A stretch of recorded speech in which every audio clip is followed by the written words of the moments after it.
దానియేలు గ్రంథంలో నుండి 5వ అధ్యాయం చదువుకుంటున్నాం. రాజుకు బెల్షస్సరు తన అధిపతులలో 1000 మందికి గొప్ప విందు చేయించి ఆ 1000 మందితో కలుసుకొని ద్రాక్షారసము త్రాగుచుండెను. బెల్షస్సరు ద్రాక్షారసము త్రాగుచుండగా తానును తన అధిపతులను తన రాణులను తన ఉపపత్నులను వాటిలో ద్రాక్షారసము పోసి త్రాగునట్లు తన తండ్రి యగు నెబుకద్నెజరు యెరూషలేములోని ఆలయములలో నుండి తెచ్చిన వెండి బంగారు పాత్రలను తెమ్మని ఆజ్ఞ ఇచ్చెను. అందుకు వారు యెరూషలేములోని దేవుని నివాసమగు ఆలయములో నుండి తీసుకొన్న సువర్ణోపకరణములను తెచ్చి ఉంచగా రాజును అతని అధిపతులను అతని రాణులను అతని ఉపపత్నులను వాటిలో ద్రాక్షారసము పోసి త్రాగిరి.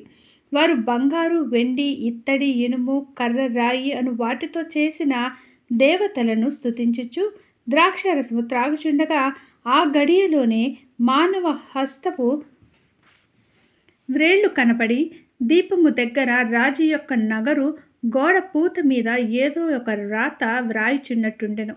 రాజు ఆ హస్తము వ్రాయుట చూడగా అతని ముఖము వికారమాయెను. అతడు మనస్సునందు కలవరపడగా అతని నడుము కీళ్ల నందలి అతని మోకాళ్ళు గడగడ వణుకుచు కొట్టుకొనుచుండెను. రాజు గారడీ విద్యగల వారిని కల్దీయులను జ్యోతిష్యులను పిలువనంపుడని అతురముగా ఆజ్ఞ ఇచ్చి బబులోనులోని జ్ఞానులు రాగానే ఇట్లనెను.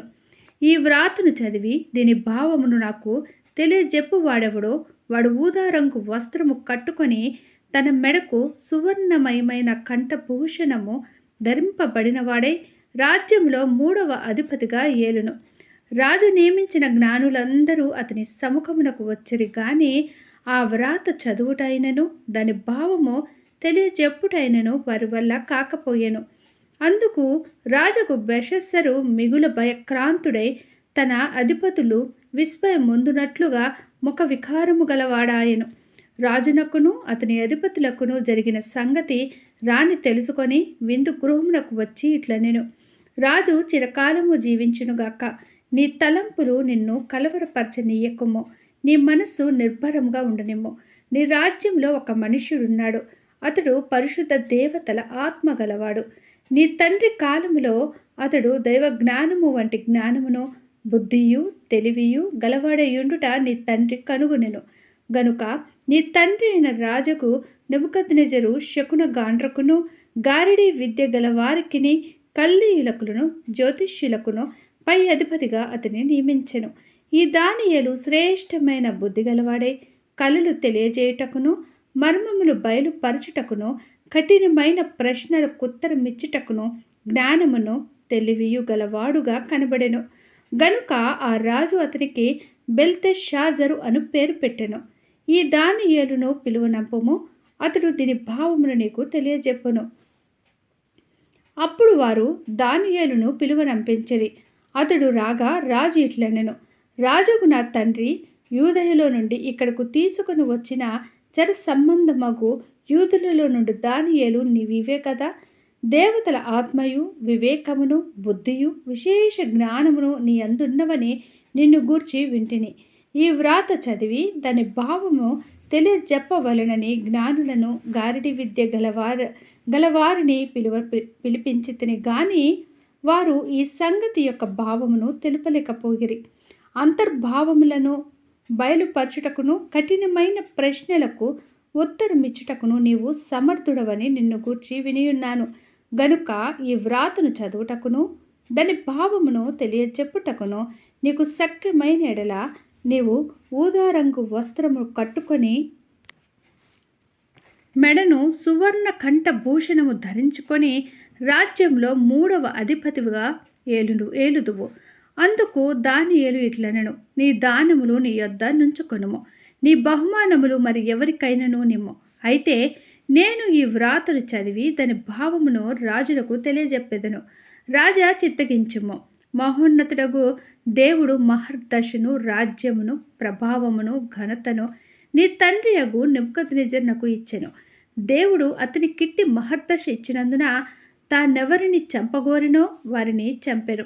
ఎవరిని రక్షింపగోరినో వారిని రక్షించెను. ఎవరిని హెచ్చింపగోరినో వారిని హెచ్చించెను. ఎవరిని పడవేయ కోరెనో వారిని పడవేసెను. కాబట్టి సకల రాష్ట్రములను జనులను ఆయా భాషలు మాట్లాడువారును అతనికి భయపడుచు అతని ఎదుట వణుకుచూ నుండిరి. అయితే అతడు మనస్సును అతిశయించి బలత్కారము చేయుటకు అతని హృదయమును కఠినము చేసుకొనగా దేవుడు అతని ప్రభుత్వమును అతని యొద్ద నుండి తీసివేసి అతని ఘనతను పోగొట్టెను. అప్పుడతడు మానవుల యొద్ద నుండి తరమబడి పశువుల వంటి మనస్సు గలవాడాయెను. మహోన్నతుడకు దేవుడు మానవుల రాజ్యములలో ఏలుచు ఎవరిని స్థాపింపగోరునో వారిని స్థాపించునని అతడు తెలుసుకొను వరకు అతడి అడవి గాడిదల మధ్య నివసించుచు పశువుల వలె గడ్డి మేయుచు ఆకాశపు మంచు చేత తడిసిన శరీరము గలవాడాయెను. బెల్షస్సరు అతని కుమారుడవగు నీవు ఈ సంగతి అంతయు ఎరిగి యుండియు నీ మనస్సును అణుచుకొనక పరలోకమందున్న ప్రభువు మీద నిన్ను నీవే హెచ్చించుకొంటివి. ఎట్లనగా నీవును నీ అధిపతులను నీ రాణులను నీ ఉపపత్నులను దేవుని ఆలయ సంబంధమగు ఉపకరణములలో ద్రాక్ష రసము పోసి త్రాగవలెనని వాటిని తెచ్చి ఉంచుకొని వాటితో త్రాగుచు చూడనైనను విననైనను గ్రహింపనైనను చేత కాని వెండి బంగారు ఇత్తడి ఇనుము కర్రరాయి అను వాటితో చేయబడిన దేవతలను స్తుతించి తిరిగని గాని నీ ప్రాణమును నీ సకల మార్గములను ఏ దేవుని వశమున ఉన్నవో ఆయనను నీవు ఘనపరచలేదు. కావున ఆయన ఎదుట నుండి ఈ ఎరచేయి వచ్చి ఈ వ్రాతను వ్రాసెను. వ్రాసిన శాసనమేదనగా మేనే మేనే టెకేల్ ఉఫర్సీన్. ఈ వాక్య భావమేదనగా మినే అనగా దేవుడు నీ ప్రభుత్వ విషయంలో లెక్కచూచి దాన్ని ముగించెను. టెకేల్ అనగా ఆయన నిన్ను త్రాసులో తూచగా నీవు తక్కువగా కనబడితివి. ఫేరేస్ అనగా నీ రాజ్యము నీ యొద్ద నుండి విభాగింపబడి మాదీయులకును పారసీలకులకును ఇయ్యబడును. బెల్షస్సరు ఆజ్ఞేయగా వారు దానియేలునకు ఊదారంగు వస్త్రము తొడిగించి అతని మెడను బంగారపు హారము వేసి ప్రభుత్వము చేయుటలో నతడు 3వ అధికారి అని చాటించిరి. ఆ రాత్రి అందే కల్దీయుల రాజుకు బెల్షస్సరు హతుడాయెను.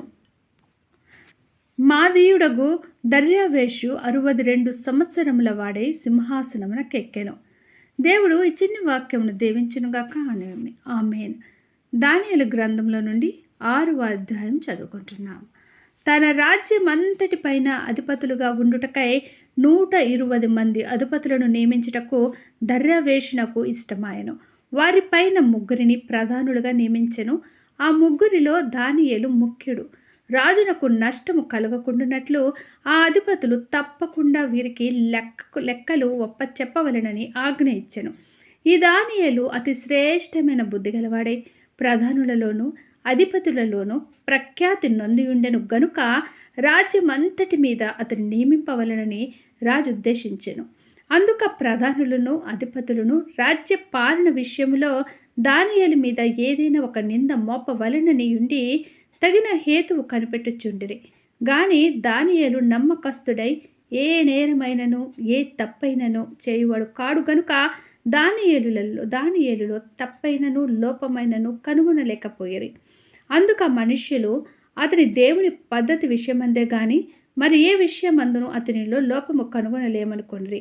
కాబట్టి ఆ ప్రధానులను అధిపతులను రాజు నొద్దకు సందడిగా కూడి వచ్చి ఇట్లండ్రి, రాజుకు దర్యావేషు చిరంజీవే ఇందువుగాక.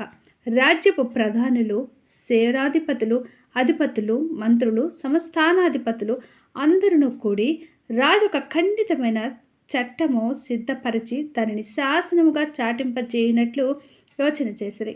ఎట్లనగా 30 దినముల వరకు నీ యొద్ద తప్ప మరి ఏ దేవుని యొద్దనైనను మానవుని యొద్దనైనను ఎవడును ఏ మనవియు చేయకూడదు. ఎవడైనను చేసిన యెడల వాడు సింహముల గుహలో పడద్రోయబడును. రాజా ఈ ప్రకారముగా రాజు శాసనము ఒకటి పుట్టించి మాదీయుల యొక్కయు పారసీకుల యొక్కయు పద్ధతిని అనుసరించి స్థిరమగు శాసనముగా ఉండునట్లు దాని మీద సంతకము చేయమని మనవి చేసిరి. కాగా రాజుకు దర్యావేషు శాసనము వ్రాయించి సంతకము చేసెను. ఇటు శాసనము సంతకము చేయబడినని దానియేలు తెలుసుకొనినను అతడు తన ఇంటికి వెళ్ళి యథాప్రకారముగా అనుదినము ముమ్మారు మోకాళ్ళుని తన ఇంటి పైగది కిటికీలు యెరూషలేము తట్టునకు తెరవబడి ఉండగా తన దేవునికి ప్రార్థన చేయుచు ఆయనను స్తుతించుచు వచ్చెను. ఆ మనుష్యులు గుంపు కూడి వచ్చి దానియేలు తన దేవునికి ప్రార్థన చేయుటయు ఆయనను బతిమాలుకొనుటయు చూచి రాజు సముఖమునకు వచ్చి, శాసన విషయమును బట్టి రాజా, 30 దినముల వరకు నీకు తప్ప మరి ఏ దేవునికైనను మానవునికైనను ఎవడును ప్రార్థన చేయకూడదు.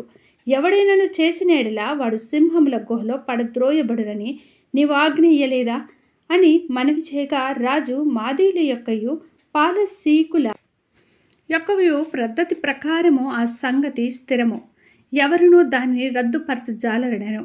అందుకు వారు, చెరపట్టబడిన యూదులలోనున్న ఆ దానియేలు నిన్నే గాని నీవు పుట్టించిన శాసనమునే గాని లక్ష్య పెట్టక అనుదినము ముమ్మారు ప్రార్థన చేయుచు వచ్చుచున్నాడనిరి. రాజు ఈ మాట విని బహుగా వ్యాకులపడి దానియేలును రక్షింపవలెనని తన మనస్సు దృఢము చేసుకొని సూర్యుడస్తమించు వరకు అతన్ని విడిపించుటకు ప్రయత్నము చేసెను. ఆ మనుష్యుడు దీన్ని చూచి రాజు సన్నిధికి సందడిగా కూడివచ్చి, రాజు స్థిరపరిచిన ఏ శాసనము గాని తీర్మానము గాని ఎవడును రద్దుపరచజాలడు. ఇది మాదీయులకును పారసీయులకును విధి అని తమరు తెలుసుకొనవలెననిరి. అంతటా రాజు ఆజ్ఞేయగా వంట్రోతులను దానియేలును పట్టుకొని పోయి సింహముల గుహలో పడద్రోయగా రాజు, నీవు అనుదినము తప్పక సేవించుచున్న నీ దేవుడే నిన్ను రక్షించుటని దానియేలుతో చెప్పెను. వారు ఒక రాయి తీసుకొని వచ్చి ఆ గుహ ద్వారమున వేసి దాన్ని మూసిరి. మరియు దానియేలును గూర్చి రాజు యొక్క తీర్మానము మారునేమో అని రాజు ముద్రను అతని అధికారుల ముద్రను వేసి దాన్ని ముద్రించిరి. అంతటా రాజు తన నగరునకు వెళ్ళి ఆ రాత్రి అంతా ఉపవాసముండి నాట్య వాయిద్యములను జరపనీయలేదు. అతనికి నిద్ర పట్టకపోయాను. తెల్లవారుజామున రాజు వేగిరమై లేచి సింహముల గుహ దగ్గరకు త్వరపడిపోయాను. అతడు గుహ దగ్గరకు రాగానే దుఃఖ స్వరముతో దానియేలును పిలిచి, జీవము గల దేవుని సేవకుడైన దానియేలు, నిత్యము నీవు సేవించుచున్న నీ దేవుడు నిన్ను రక్షింపగలిగేనా అని అతనిని అడిగెను. అందుకు దానియేలు, రాజు చిరకాలము జీవించునుగాక. నేను నా దేవుని దృష్టికి నిర్దోషినిగా కనబడితిని గనుక ఆయన తన దూతను పంపించి సింహములు నాకు ఏ హానియు చేయకుండా వాటి నోళ్లు మూయించెను. రాజా, నీ దృష్టికి నేను నేరము చేసిన వాడును కాను గదా అనెను. రాజు ఇందును గూర్చి సంతోషభరితుడై దానియేలును గుహలో నుండి పైకి తీయుడని ఆజ్ఞ ఇయ్యగా బంట్రోతులు దానియేలును బయటకు తీసిరి. అతడు తన దేవుని యందు భక్తి గలవాడైనందున అతనికి ఏ హానియు కలుగలేదు.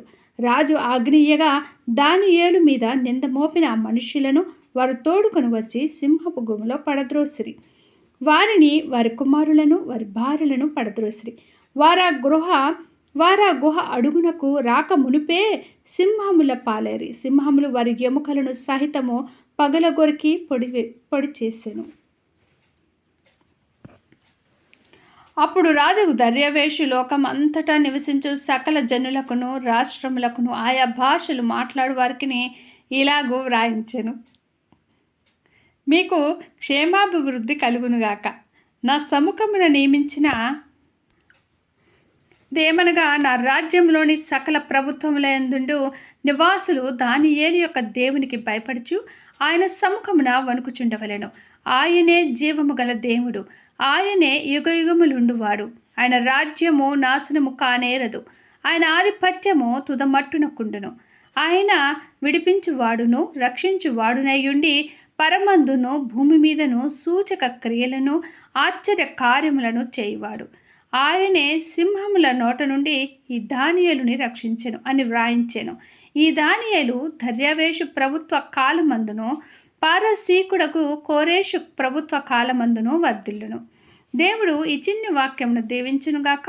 ఆమేన్.